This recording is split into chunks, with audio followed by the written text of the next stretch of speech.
If you are doing yourself service maintenance on your Passat B8 with analog instrument cluster, you will sooner or later you will get the oil service and inspection warning inspection now warning. So let us just verify that it is really due. So here, if you go to service, you can see that the inspection and oil change is due. So to reset it, you don't need any diagnostic equipment or anything. You just press this button and hold it while turning the ignition on.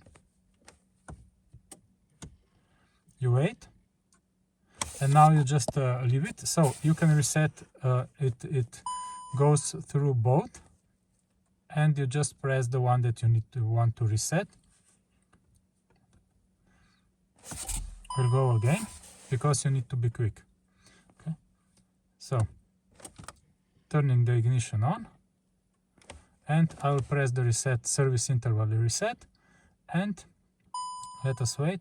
It's still on for the inspection. We need to reset the inspection now.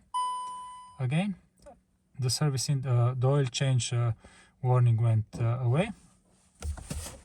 So again, and you just keep it pressed, release it, and now when the inspection, you just press it again.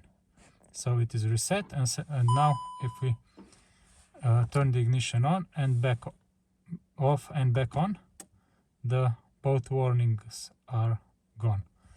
So just to verify, if we go to service, both are reset.